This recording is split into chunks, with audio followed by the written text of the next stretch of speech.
Karena kita sadar bahwa orang sekarang ini nggak banyak waktu lagi. Itu saya garis bawahi. Semua orang tuh sudah nggak banyak waktu dan semua orang tuh mintanya instan. That's why kenapa akhirnya kita mutusin untuk masuk ke digital property ini.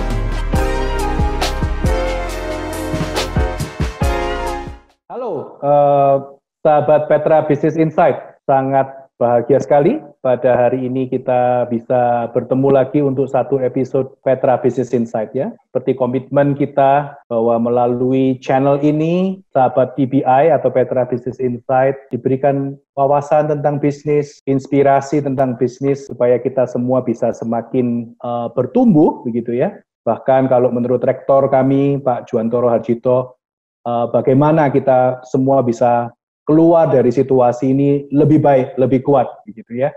Nah, pada kesempatan kali ini kita bersama-sama dengan salah seorang Petranesian yang sangat kita banggakan ya, yaitu Saudara Theo William. Ini mungkin kalau dari wajahnya masih koko-koko ya, koko Theo William. Tapi sebenarnya sudah bapak-bapak begitu ya, tapi semangatnya ya luar biasa. Theo ini saya kenal sudah cukup lama, dia nata hidupnya dengan cukup jauh-jauh hari begitu ya. Bahkan sejak kuliah semester 1, Theo ini sudah menata gitu ya. Ke depan dia akan melakukan apa di dalam hidupnya, menggeluti bisnis seperti apa. Nanti kita juga akan belajar dari Theo jatuh bangunnya begitu ya, di dalam menjalankan bisnis gitu ya. Oke Theo, apa kabar Theo? How are you? Baik, Riki. Baik, good. Pak Riki bagaimana? Baik. Theo ini sehat semua Pak ya. Puji Tuhan. Iya. Memang suasana situasi kita tidak favorable buat kita, tapi seperti yang juga kita belajar dari banyak forum bisnis ya, selalu ada peluang ya Theo ya dari apa-apa yang terjadi gitu ya. Mungkin diceritakan dulu Theo dari awal bisnis apa yang Theo geluti, sudah berapa lama, dan mungkin diberikan highlight pencapaian-pencapaiannya selama ini. Silakan Theo. Oke, thank you Pak Riki. Kesempatannya sudah undang saya di acara Petra Business Insight ini. Mungkin sebelumnya saya mau menyapa dulu untuk semua, apa istilahnya nih Pak, sahabat Petra Business Insight. Ya. Oke, sahabat Petra Business Insight. Perkenalkan, saya Theo, alumni dari UK Petra, angkatan 2009. Jadi saya masuk kuliah itu 2009 di jurusan manajemen bisnis, Fakultas Ekonomi. Kebetulan saya bisa selesai di semester ke-7, saya lulus 3,5 tahun, dan kemudian saya mulai masuk terjun di bisnis saya sekarang ini. Jadi mungkin saya sedikit cerita dulu, Pak Riki ya, mungkin supaya yang lihat ini bisa tahu. Jadi saya ini bergerak di bidang property consultant. Jadi orang-orang kalau orang dulu bilangnya itu broker property, brokerage, ya kan. Jadi saya dulu pada saat mulai bisnis ini itu tahun 2013 bulan Maret. Saya ingat itu bulan Maret. Saya wisuda itu Februari 2013. Jadi sama sih Pak Riki, seperti kayak mahasiswa umumnya ya. Kalau saya flashback 2013 itu mulai dari bulan Oktober 2012, September itu kan sudah mulai buka nih Petra Karir kan ya. Kita sudah mulai jalan-jalan, kita mulai apply, ya sama seperti kayak anak pada umumnya, bingung mau ngapain, ya kan. Jadi nggak tahu mau kerja apa, ya kan. Masih bingung, masih gerambiang karena jurusan saya kan jurusan 1000 mat kata orang bilang kan bisnis itu. Jadi nggak ada spesifikasinya mau kerja apa aja bisa. Jadi Jadi singkat cerita sih saya sih apply-nya ya umum lah kayak perusahaan bank, perusahaan nasional, perusahaan multinasional. Singkat cerita saya ada daftar di sebuah perusahaan multinasional. Ya mungkin nggak tahu sebut merek boleh atau nggak boleh Pak? Nggak apa-apa, kalau itu hal positif silakan, nggak apa-apa. Oke, jadi atau nggak usah lah. Saya ada di perusahaan multinasional. Saya ada daftar di sana nih. Saya sudah sampai level sudah mau ke Jakarta. Intinya itu sudah oke, sudah approve. Dan saya ikut program, mungkin teman-teman semua tahu manajemen trainee ya. MT, itu ada kontrak 5 tahun. Dan kontrak 5 tahun pada saat itu saya sudah dapat penawaran itu dengan income 5 juta per bulan, Pak Riki. 2013 ya, Tio ya? Awal yes, 2013 untuk fresh graduate ya, quite ya okay. Menggiurkan. Right, quite okay. Ya, menggiurkan, Pak. Karena kita sudah dapat kontrak, kita dapat kerja yang perusahaan gede, perusahaan yang sudah mapan lah istilahnya lah, sudah senior. Nah, pada saat itu saya mulai galau sih. Mau berangkat, enggak, kita juga tanya sama orang tua, kita juga tanya sama ya sumber-sumber lain-lainnya lah. Kita ngomong diskusi gimana nih. Tapi kalau sebelum saya ingat nih, pada saat pertama kali saya masuk kuliah kan 2009 itu, saya ingat akan apa yang sudah janji di dalam diri saya gitu. Jadi mungkin pada saat saya SD sampai SMA, mungkin saya tergolong bukan anak yang rajin banget, bukan anak yang istilahnya juaraan terus ya juga enggak, ya pokoknya kita niat sekolah lah, kita enggak sampai enggak naik kelas, kita naik terus saya tuh pikir dikit something apa di dunia. Nah, di sana saya pikir akan kuliah ini cepat mungkin, yaitu 7 semester. Dan pada saat 7 semester itu, iya 3,5 tahun. Pada saat itu saya pertama kali waktu mulai, saya sudah berpikir nih, saya cowok nih, ya kan, saya cowok, saya harus bisa beli rumah sendiri, saya married umur berapa.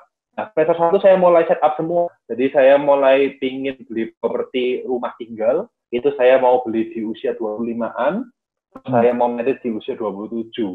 Itu saya sudah prepare. Kenapa saya kasih space? Karena setelah disiapkan biaya untuk married. Dan saya sudah mulai kalkulasi nih, mulai tanya-tanya, hitung-hitung, saya tanya-tanya lihat iklan. Dulu masih nggak tahu properti itu apa. Ya kan, kita masih ya namanya kuliah tahunya paling ya cuma ya senang-senang aja, happy-happy. Nggak kayak zaman sekarang yang informasinya banyak, Pak. Jadi pada saat itu saya mulai berhitung nih, kalau saya gaji 5 juta, saya kira-kira bisa nggak beli rumah pada 5 tahun kemudian. Jadi kalau kita bodoh-bodoh hitung 5 dikalikan 5 tahun, itu berarti kan kali 60 bulan kan. 60 bulan, let's say kita dapat 300 sampai mungkin 400, ya kan, kita bergaris bagus dapat 500, cost of living, semuanya pengeluaran, paling kita bisa saving maksimal separuh mungkin ya Pak Diki ya. Nanti saya mulai sadar, waduh kalau gitu berarti saya masuk kerja usia 22, 27 saya kelar, saya nggak mungkin bisa beli rumah, saya nggak mungkin bisa beli rumah yang saya mau untuk menikah gitu. Karena kan basic kita dari keluarga yang biasa, bukan keluarga yang sudah disiapkan semua. No, dari kecil kita dididik untuk bisa mandiri dan bisa bertanggung jawab akan namanya hidup itu bagaimana. Jadi kita bukan anak yang dimanjakan dari kecil. Jadi ya tinggal cerita, ya sudah, kita memutuskan, wah ternyata nih kalau misalnya saya kerja di sini, meski pada saat itu great deal lah, kita bilang Pak, itu deal lah untuk anak-anak baru lulus. Nah, berjalan dengan waktu, kemudian orang tua juga sempat bilang, rasanya kok kamu ini orangnya nggak bisa diem ya, nggak bisa stay untuk satu tempat yang lama, terus apa namanya, istilahnya kayak kerja back office. Rasanya kok kurang cocok buat kamu. Nah, oke, terus kita mulai cari-cari lagi, yes. Singkat cerita, saya cepatkan aja. Memang pada saat itu banyak sih, Pak. Jadi pada saat di awal-awal karir properti saya juga masih dipuni sama perusahaan-perusahaan. Jadi kita terjunlah saya di bidang properti ini, ya kan. 2013 saya join di properti, dan di sana saya melihat peluang, gitu loh. Di sana saya melihat peluang sama teman-teman saya yang lebih senior. Kok bisnis ini kelihatan sesuatu hal yang menarik ya. Cuma pada saat kalau saya flashback 2013 itu Pak, itu bukan sebuah bisnis yang bagus, bukan sebuah tren bisnis yang oke. Jadi ketika saya memutuskan menolak yang perusahaan multinasional itu, saya ambil ini, teman-teman saya semua bilang, ya multinasional company itu, dia bilang, loh kamu yakin ya? Kamu ngapa nggak salah step ini? Kamu kerja cuma jadi broker properti, di mana itu kerjaan nggak perlu ijazah. Ya ngapain kamu sekolah jauh-jauh terus kamu kerjanya cuma jadi sales. Pada saat itu kan image-nya kan cuma sales. Mungkin kayak bagi brosur, pokoknya ya kayak orang SPG lah Pak, dalam tanda kutip ya, kita bagi brosur. Kamu yakin? Ya saya yakin aja sih. Gitu. Saya bermodal, saya yakin dari sana. Tapi memang saya sebelumnya sih saya sudah banyak bekerja di pada waktu kuliah. Jadi mental berjuang itu sudah dari kuliah. Jadi mulai dari kuliah itu saya sudah mulai jualan macam-macam barang, mulai dari jual sandal, jual sampai ngerjain kurir pengiriman. Jadi saya jadi kurirnya sendiri. Kadang-kadang kurir nggak masuk, saya jadi drivernya telat kuliah. Ya semua saya jalanin. Pokoknya saya semua yang bisa menghasilkan saya jalanin. Coba begitu ya. Saya itu modal mental saya. Jadi ketika 2013 saya mulai, saya nggak kaget. Bukan dari nol gitu ya. Sudah punya background ditolak orang itu gimana. Right. Ya, saya sudah punya istilahnya saya punya ada gambaran lah kurang lebih gimana. Nah, tapi ketika saya kaget lagi. Kita nggak ada income. Yes, kita nggak ada income, Pak Riki. Jadi kita di sini kerja, nggak ada closing, ya nggak dapat apa-apa. Nggak dapat apa-apa. Ya sudah, saya jalanin, Pak. Saya kerja saya jadi marketing 2013. Saya mulai jaga pameran di mall-mall, di Galaxy Mall, di TP, manapun lah saya jaga, semua saya jaga. Saya juga keliling door to door sales, jadi mulai dari daerah Kemang Jepun, Pasar Ratu, semua Pasar Turi saya sudah masuk semua. Waktu jaga, saya menemukan bahwa waktu jaga pameran gitu nggak pernah ketemu orang yang kenal, lalu mereka agak ngeliatin Theo gitu, sempat ngalamin berkali-kali ya? Banyak banget, Pak. Banyak sekali. Banget. Jadi pada prinsipnya udah nyiapin, dulu ketika saya mulai, saya berprinsip yes. Iya, Pak. Jadi prinsip saya satu sih, Pak. Pada saat saya pertama kali mulai bisnis properti ini, saya bilang sama diri saya harus sukses dulu, baru saya mau nawarin baru orang kenal akan cari saya. Kenapa? Karena kalau kita nawarin orang yang baru sudah kenal sama kita, nanti jadi sungkan, Pak. Belinya karena sungkan. Iya. Oke. Jadi justru tidak memanfaatkan relasi yang ada gitu ya. Justru tidak memanfaatkan relasi yang ada. Kalau bisa ketemu klien tuh yang tidak dikenal, setelah berhasil baru mungkin menawarkan orang-orang yang dekat, supaya kalau orang-orang itu beli atau bertransaksi bukan karena sungkan begitu ya, larinya ke sana ya. Yes, betul. Karena kita mau jual value dari propertinya, bukan karena sungkan, karena kenal kamu, sudah kenal kamu dari lama. Yes, kita bukan makan sungkannya, tapi memang kita jual jasanya. Cerita satu aja. Cerita 2013 saya mulai di sini. Mungkin gini sih untuk sahabat TBI ya, cerita satu saja kejadian penolakan yang Theo nggak akan bisa lupa itu seperti apa? Waktu nawarin sesuatu. Satu aja, singkat aja. Yang Theo pernah alami.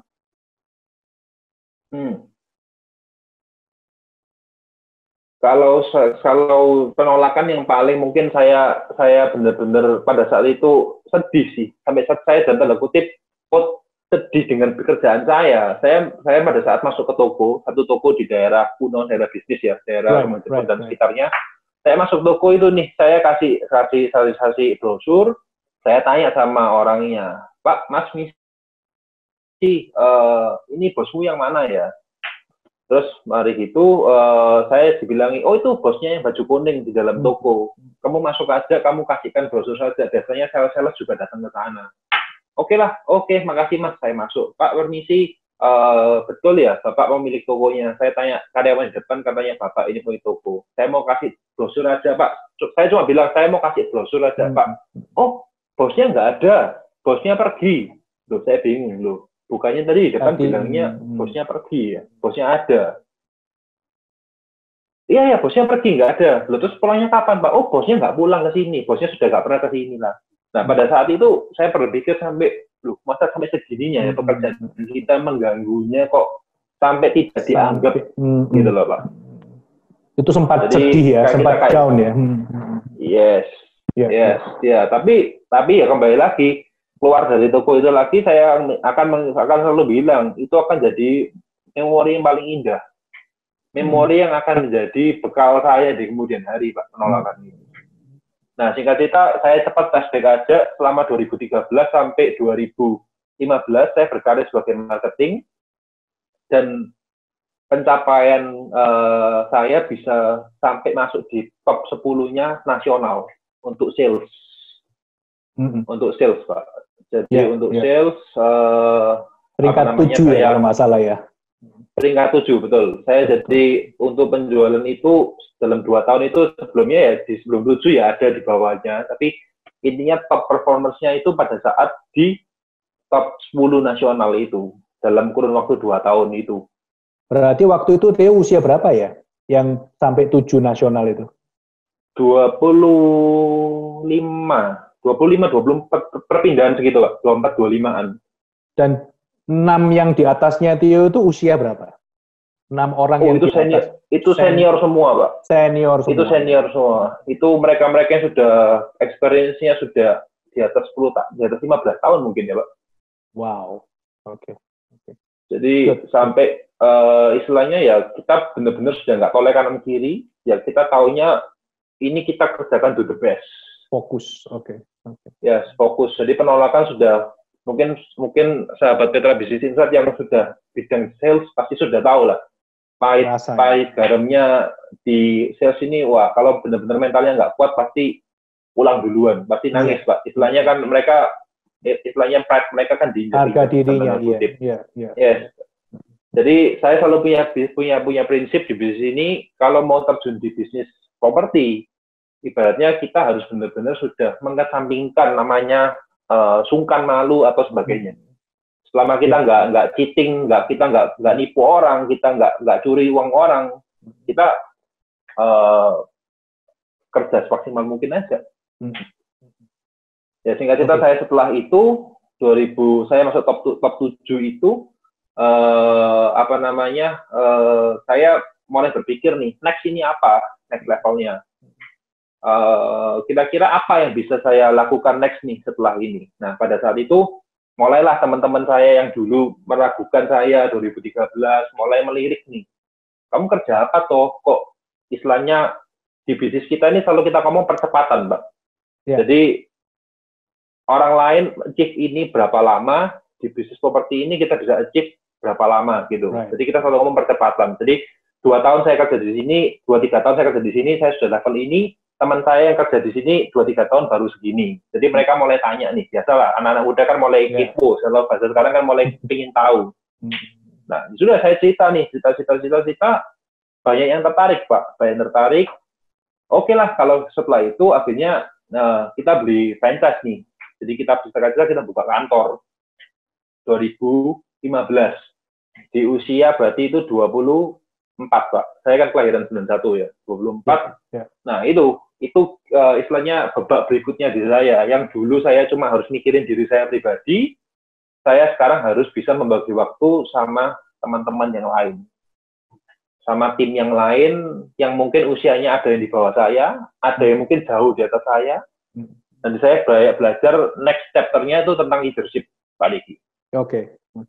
Jadi yang babak 1 saya belajar tentang mental sama mungkin tentang sales, ini tentang leadership-nya saya belajar.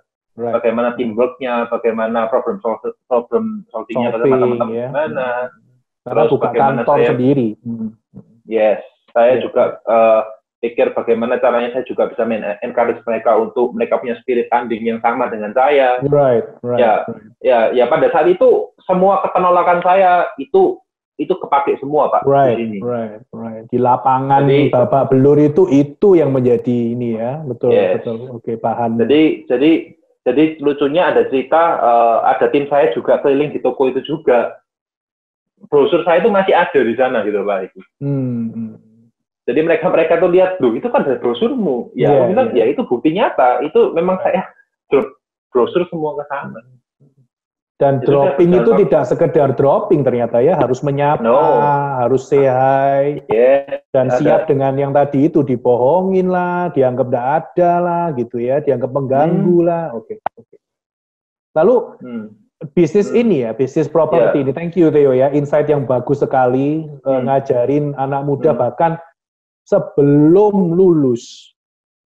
Asahlah mentalmu begitu ya. Jadi sebelum lulus coba ada peluang apa, ditolak itu biasa. Terus ketika memimpin kantor sendiri, saya dengar kan apa yang Theo lakukan ini bisa dikatakan breakthrough ya untuk penggunaan digital tools, untuk mengakselerasi bisnis properti. Bisa diceritakan, Theo, seberapa jauh penggunaan digital tools atau digital social media? Jadi saya nyambung tadi, Pak. Ini ceritanya sambungan dari tadi nih. Jadi ketika 2015 saya mulai build team, mulai bangun kantor, mulai bangun sistem kerja dan sebagainya. Berjalannya waktu ini kan eranya sangat cepat.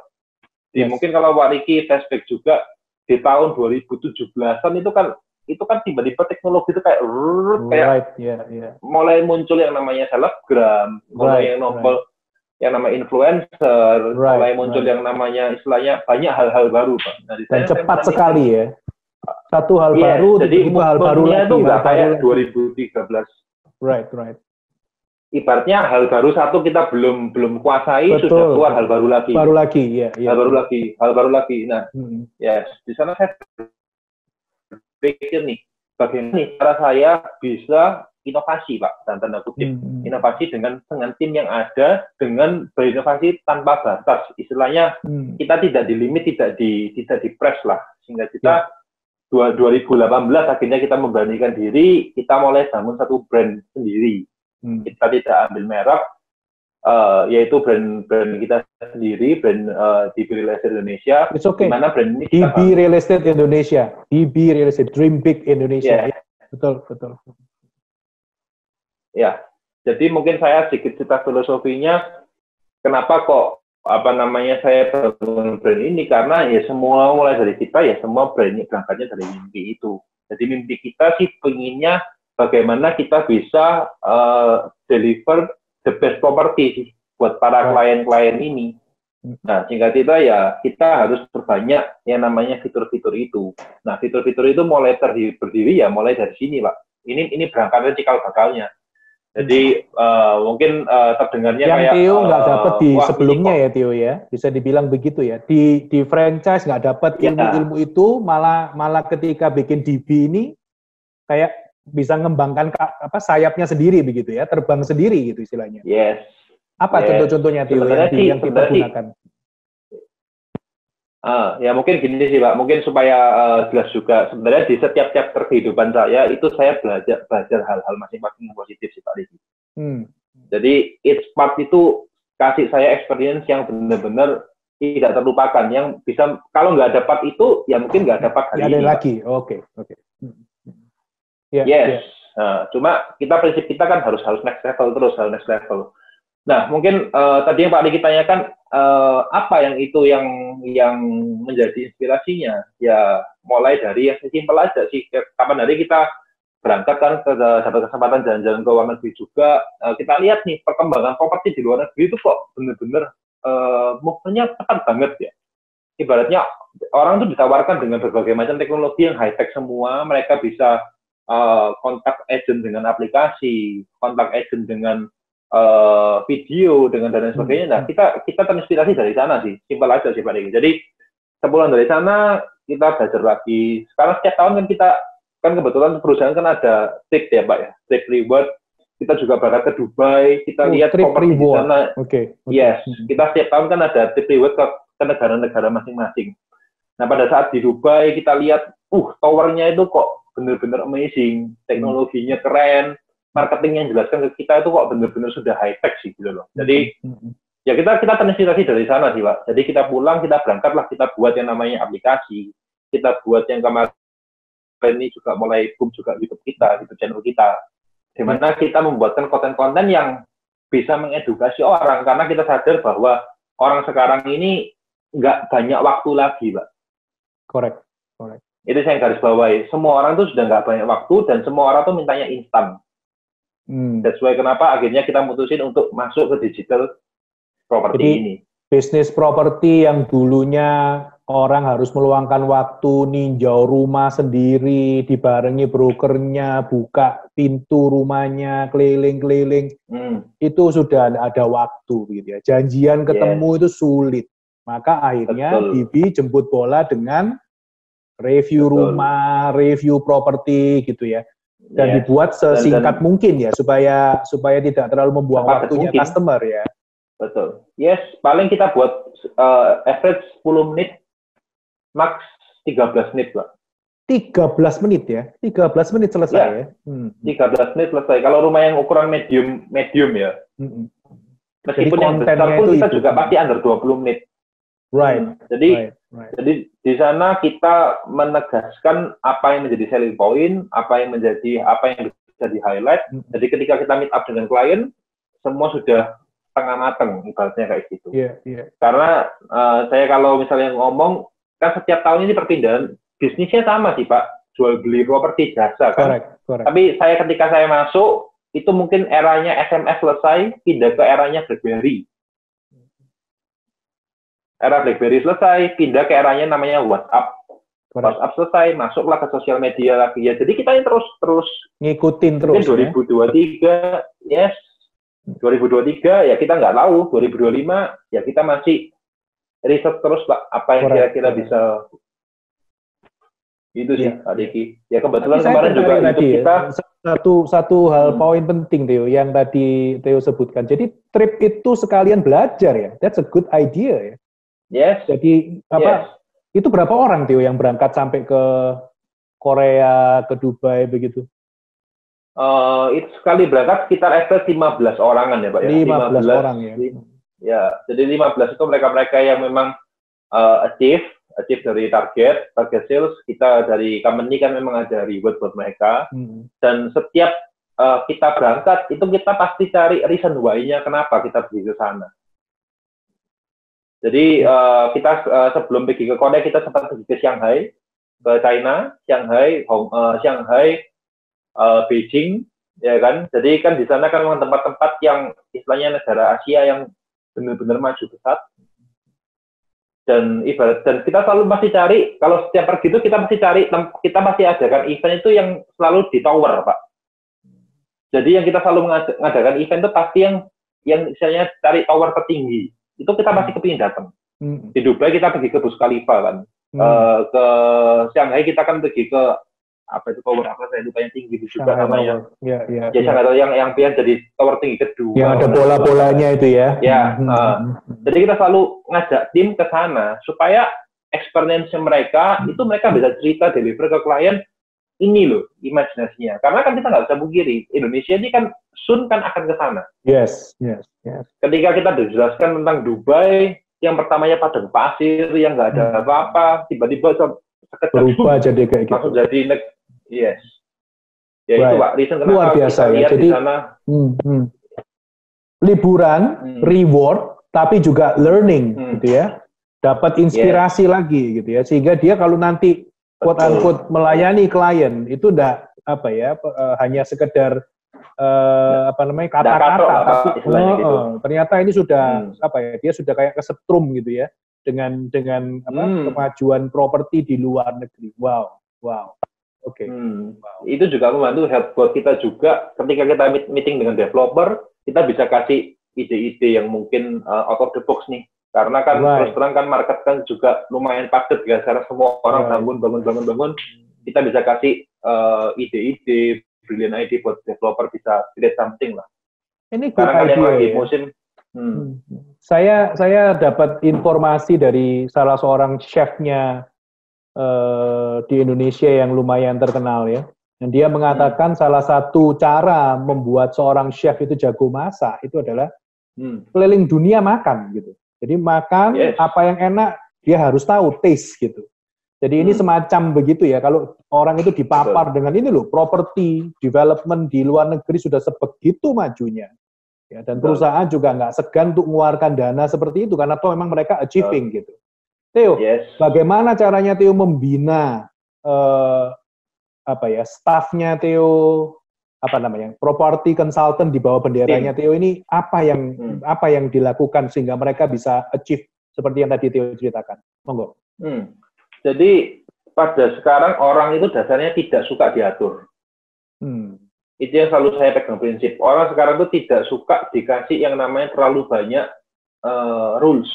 1, 2, 3, 4, 5, 6, 7, 8, 9, 10, kamu harus gini. Orang sudah nggak zaman, Pak. Kalau di bisnis kita ya, bisnis kita ini bisnis yang ibaratnya nggak ada gaji, kita nggak bisa dong nuntut orang, kamu harus di kantor jam 8 pagi. Jam berapa sampai jam berapa? Kamu kamu harus pulang kantor minimal jam 6 sore. Wah, tambah nggak itu nggak bakal manjur buat mereka. Jadi kita selalu tanya nih, kerinduan terdalammu itu apa sih? Di dalam dirimu. Apa sih yang kamu paling kepingin itu apa sih dari dalam dirimu? Karena setiap orang pasti nggak sama, Pak.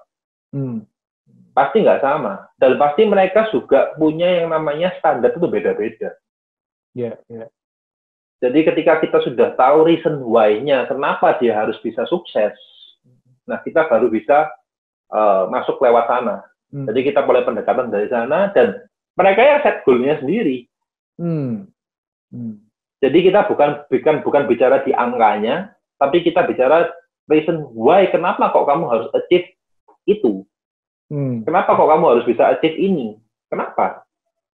Oh iya Pak, karena saya mau berangkatkan anak saya sekolah di Singapura. Butuh dana sekian. Oke, butuh dana misalnya let's say kita ngomong berapa. Ya sudah, kita nanti kan sudah ada tabelnya Pak. Jadi maksudnya semua orang pasti punya yang namanya apa ya? Goals, dan mungkin sementara ini disederhanakan menjadi financial goals gitu. Tetapi ternyata wujudnya lain-lain gitu ya. Ada yang kepingin supaya anaknya bisa dapat pendidikan yang lebih bagus. Atau mungkin juga ada yang mau memberangkatkan papa mamanya berlibur misalnya gitu ya. Itu bisa beragam gitu. Lalu kalau Theo sudah tahu itu, bantu dia untuk ngeset gitu ya. Nata kan maksudnya tidak ada rules itu kan juga bukan berarti nggak ada target, bukan seperti itu. Iya, kan, betul. Kita pasti kasih namanya daily activity, Pak. Ada itu ya. Ya, jadi to-do list setiap hari itu apa kita pasti sudah ada. Karena kita kan sudah SOP-nya nih, kamu mesti ngapain aja. Cuma kadernya, Pak. Right. Kadernya berapa jumlah property consultant di bawahnya DB? Kurang lebih sekarang ada 200-an, Pak. 200 ya? 200 orang. Itu background-nya gimana? Orang-orang yang lulusan mix ya? Macam-macam ya? Dan mostly mereka-mereka yang punya mungkin saya bilang experience yang kurang bagus di masa lalu sih, Pak. Oh, itu. Yes. Seperti apa itu? Satu contoh gitu. Apa experience apa yang tempat dapat? Mungkin ex orang yang pernah masuk BUI. Oh, wow. Oke. Yes. Dan Theo bisa percaya ya? Bisa percaya orang ini ya? Iya, karena kan mungkin kalau kita bilang usia yang 30-40-an yang sekarang, Pak, itu kan dia hidup di zaman SMA-nya yang korak banget, Pak. Jadi mereka yang mungkin tawurannya sudah ekstrim, ya kan, mereka mainannya sudah jalur keras, Pak. Sekarang kan beda ya, nakalnya kan sudah beda. Kalau yang sekarang usia 40-an kan SMA-nya kan ekstrim, Pak. Iya. Belum ada sosial media waktu itu ya. Broken home. Iya. Yes. Okay. Yes, yang broken home juga banyak. Yang juga istilahnya stuck di satu company dan mereka tidak berani keluar sampai 15 tahun juga ada. Jadi 15 tahun dia nggak bertumbuh apa-apa ya, kita mulai tata semua. Menarik ya, berarti ini bisnis ini at the very core, maknanya itu berarti memperbaiki hidupnya orang ya, bisa dibilang begitu ya? Seperti visi misi saya sih, Pak. Visi misi perusahaan dari awal kita selalu ngomong zero to hero development. Zero to hero development. Karena pada dasar kita bisnis ini bukan hanya sekedar money aja. Karena pada saat momen di mana dia bisa selesai dengan masa lalunya dia, bisa berdamai dengan masa lalunya dia, itu satu kepuasan yang benar-benar tidak bisa dihitung dengan duit, jujur ngomong. Jadi karena kalau kita bilang sales, nggak ada selesai. Nggak ada selesainya. Jadi ada pernah property consultant tuh datang ke Theo, say thank you begitu, atau tahunya kalau dia udah berubah itu dari mana? Turnaround-nya dia seperti apa? Ya paling gampang ketika dia dapat reward dan dia post di sosmed dia, mereka say thank you ke kita. Sudah menjadi leadernya mereka, sudah menjadi temannya mereka, sudah bisa menjadi kawannya mereka, dan sudah menjadi istilahnya yang membantu pump dia terus. Ketika dia down, kita pump lagi. Ketika dia down, kita pump lagi. Ya itu sih, Pak. Lama-lama dari saya mulainya turun ke tim leader. Tim leader nanti turun lagi ke bawah. Jadi itu kita kayak kasih tongkat estafet terus, Pak Riki. Tapi semua harus ada base core value-nya, yaitu ya tadi saya bilang itu zero to hero development. Right. Wow. Terakhir nih, segmen terakhir. Ini kan COVID ya, sudah bukan rahasia umum. Lalu ya, unfortunately Surabaya menjadi salah satu kota yang masih belum ya bisa benar-benar menghandle situasi ini. Piye dampaknya ke real estate consultant atau brokerage ini, Theo, kondisi COVID ini. Terus apa yang kiat-kiat Theo yang Theo lakukan? Sorry. Kebetulan kan kita bergerak di bisnisnya bisnis jasa ya Pak ya, bisnis manusia ya. Sebenarnya kan kita investnya kan di people-nya kan. Beda dengan kalau kita bilang developer kan mereka kan investmentnya mungkin di tanahnya, di physicalnya. Ya banyak lah. Kita meskipun dalam properti, tapi kan kita mungkin dua bidang yang berbeda. Nah, kita sih terus terang pada saat kena COVID pertama kali itu kita pas pulang pergi. Jadi saya sedikit flashback itu, saya ketika kita pulang dari trip Korea pulang, tiba-tiba kita happy semua sudah set semua, tiba-tiba boom Indonesia chaos, tiba-tiba belum pakai lockdown ya, masih WFH ya pertama kali ya, work from home, WFH terus PSBB itu sudah. Jadi ketika bulan April Pak, bulan April itu benar-benar sales itu benar-benar drop. Kita harus nggak bisa pungkiri juga itu benar-benar drop. Karena apa? Semua orang pada takut nih Pak, takut dan puncaknya ketika BPN itu juga ditutup. Jadi instansi pemerintah juga nggak bisa cek sertifikat, nggak bisa balik nama, kan nggak bisa transaksi nih. Exactly. Nah, pada saat momen-momen itulah momen krusial kita, di mana kita benar-benar harus invest time, semua ke tim kita, Pak. Jadi kita adakan dadakan yang sebelumnya nggak pernah Zoom meeting, kita Zoom meeting, ya kan? Kita yang sebelumnya nggak pernah bikin konten-konten yang intens di media sosial kita coba buat terus ya. Jadi office memang tutup, tapi kita benar-benar dengan tim itu kerja dari rumah. Jadi kita selalu bikin konten-konten. Berarti kalau mau nekuni, bukan berarti nggak ada yang bisa dikerjakan, masih ada yang bisa dikerjakan. Bahkan katanya ini ya, kontennya malah naik ya, produksi kontennya naik ketika dalam kondisi seperti ini, betul ya? Betul. Jadi dulu seminggu itu upload hanya 2 kali. Kita sekarang bisa upload 4 konten Mbak seminggu. Itu yang pertama. Yang kedua, kita yang dulunya nggak pernah olahraga pagi, kita jadi rajin olahraga pagi semua, tapi olahraganya kita lebih kayak ngobrol-ngobrol juga, kayak share penguatan juga Mbak Riki. Jadi hari ini dengan orang ini, besok ganti lagi, besok. Jadi kita tetap meet up dengan mereka itu nggak putus sih Pak. Ya. Olahraga pagi, bareng-bareng begitu ya, jadi, berarti ya? Iya, jadi kita bingung nih kan, kantor nggak boleh buka, tapi kita tetap harus keep kontak dengan anak-anak. Jadi ya kita adakan olahraga pagi, kita adakan rutin, jadi setiap hari itu ganti-ganti. Kita ajakin pelan-pelan, nanti mulai dari sana mereka kan akan nyebar sendiri-sendiri, Pak. Nyalur. Nah, pokoknya kita nggak boleh putus rantainya. Tadi April sempat down ya, mulai balik lagi kapan, Tio? Untungnya Mei sudah mulai balik ya. Mei sudah mulai balik. Ya, makanya itu kan Surabaya kan dibilang kota paling bonek, Mbak. Yang sampai kemarin sempat hitam kan, COVID-nya kan. Iya. Ya, jadi Mei itu orang-orang sudah mulai berani keluar semua dan orang tetap mulai beli properti.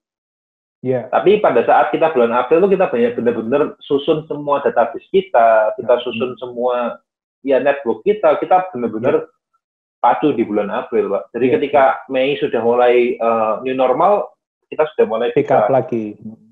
Ya, mulai bangkit lagi. Oke. Itu sih, Pak. Yes. Wow. We learn a lot from you.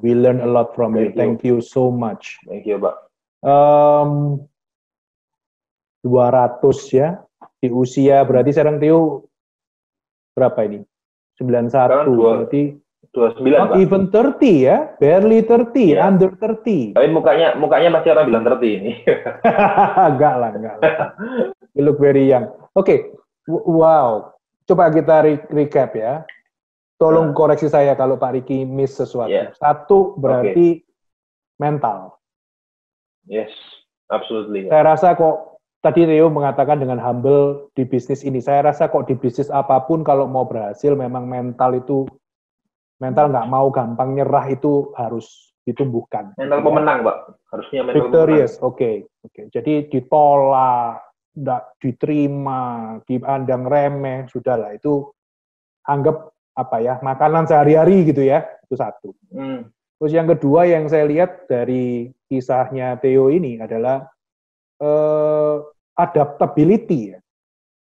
Jadi ketika buka kantor merasa oke ya kok quote unquote with all due respect kepada merek yang lama kok cuman begini-begini gitu mungkin ya, lalu kemudian ada peluang, yuk kita open our own office begitu. Dan itu juga bisa saya katakan berani sekali ngambil risiko ya, terlepas dari segala macam success stories di belakang tadi. Itu poin adaptability. Yang ketiga yang saya lihat lagi, saya kagum sekali dengan prinsipnya Theo ya. Orang deal dengan saya harus karena prestasi saya. Jangan karena sungkan saya ini siapa, anaknya siapa. No. Jadi lebih baik saya strike the deal pertama malah dengan orang yang tidak saya kenal, malah gitu ya. Itu wow, itu insight yang wow banget. Sehingga nanti ketika deketin orang yang kenal, Theo itu datang dengan portfolio gitu ya, achievement gitu ya, sehingga kalau hire memang pure. Lebih baik mereka tahu kita dulu, kita memang profesional di bisnis ini, bukan karena tahu kita, karena aku dulu kenal sama anak ini. Itu prinsip sih Pak. Jadi karena memang banyak sering cerita yang dulu belinya karena sungkan nanti ujung-ujungnya tambah nggak enak hubungannya. Kecewa, betul. Wah, good point. Karena ya itu ya, mendol belakang ya. Kalau orang Jawa bilang itu mendol di belakang gitu ya. Oke. Itu 3. Ya, karena beli kan mungkin karena sungkan ya Pak ya. Sungkan orang. Ternyata kecewa gitu ya. Akhirnya kecewa dengan yang dibeli gitu ya. Mungkin ya. Nanti bilangnya, saya beli ini sebenarnya bukan karena produknya, tapi saya ini sungkan sama kamu, saya kasihan sama kamu. Waduh, itu paling itu lebih, iya. Karena Theo pasti maunya juga membuat orang yang beli itu juga satisfied kan, bukan karena sekedar ya dong, pasti Pak. Keempat, kalau saya ngelihat, kamu keep up ya. Jadi apa yang baru gitu ya. Mau pakai social media, ayo gitu ya. Dan diikuti gitu. Apa yang masih bisa ekskalasi lagi setelah ini. Betul. Dan tadi seperti yang Theo katakan itu nggak ada habisnya memang ya. Kayaknya keluar baru lagi. Itu satu poin lagi. Yang terakhir mungkin dari saya, yang saya dapat dari kamu hari ini adalah nggak mungkin nggak ada yang bisa dikerjakan di dalam situasi yang bahkan mungkin ekstrimnya. Iya, zero customer katakanlah gitu ya. Itu kalau kita positif orangnya, pasti mikir ya apa? Bikin konten kayak, bikin apa yang bisa. Mungkin masa-masa itu malah menjadi kesempatan untuk noto ulang begitu ya, sosial medianya, sistem kerjanya gitu ya. Bukan malah terpuruk, ngerenungi, lalu down, nggak karu-karuan akhirnya gitu. Wow. Theo, saya tadi sempat share sama konsultan kita ya, lalu saya minta ditanyakan ke Theo juga. Theo, kalau boleh memberi advice hanya dengan 3 words, 3 kata gitu ya, that can reflect why you are pretty much successful, itu apa kira-kira? 3 kata itu apa Theo? Kalau dari saya sih, saya yang pegang prinsip dari awal sampai sekarang, 1, integritas Pak. Jadi kalau integritas, saya nggak mungkin melakukan apa yang itu tidak benar, tapi karena demi uang terus saya melakukan itu, no. Contoh, kita jual barang yang kita tahu barang itu nggak bagus, tapi kita paksa. Integrity. Itu yang kita, integritas yang paling kita nggak. Yang kedua, pastinya itu endurance kita, passion kita yang benar-benar no surrender, Pak, never give up. Integrity, endurance. Ya, yang ketiga terakhir, inovasi. Innovation. Mau belajar. Nggak merasa diri sudah kayak pinter-pinter gitu. Right. Integrity, endurance, innovation. Paling akhir dari saya, kalau boleh saya tambahkan, itu adalah kamu menemukan makna dari bisnismu ya. Yang tadi yang orang bisa ditolong oleh bisnis ini ya. Dari yang pernah gagal, turn around menjadi suatu keberhasilan. Saya rasa itu wow banget. Thank you so much. Sorry, silakan. Saya nambah sedikit, sorry, mungkin agak panjang ini, karena mungkin kebetulan ini anak-anak Petra juga. Saya cerita mungkin biar mereka juga bisa dapat. Terkadang mungkin ini terdengarnya sedikit idealisme, Pak. Ya. Tapi pada poin di mana ketika kita benar-benar menemukan passion kita dan kita benar-benar bisa deliver apa yang menjadi sebenarnya meaning dari kita kerja, itu kita pasti benar-benar nggak kayak kerja setiap hari. Right. Karena apa? Karena kalau saya dulu mikirnya cuma saya jualan, Pak, pasti saya berpikir bahwa aku jualan lagi lebih banyak nih buat diriku sendiri. Tapi dari sini saya belajar melalui kita harus ada corong-corong lebih besar lagi. Itu sih sebagai quote dari saya terakhir tutup, Pak. Yes, thank you. Jadi meaning thank you banyak, Pak. Ini saya geser. Meaning ya. Yes, Pak Riki. Right. Meaning dari sebuah bisnis. Kalau kita menemukan itu, maka sepertinya kita ke kantor tiap pagi, tapi that's not working gitu ya. Ya. Karena itu mengerjakan sesuatu yang iya. Wow. Saya sudah sekolah sampai jenjang S3, tapi hari ini saya belajar banyak dari thank you juga, Pak. Thank you so much for everything that you have shared. Oke. Thank you, Theo. God bless you. Oke. Semakin sukses, semakin memberkati orang lain. Oke. Thank you. Thank you. Sukses buat Pak Riki juga. Thank you. Bye-bye.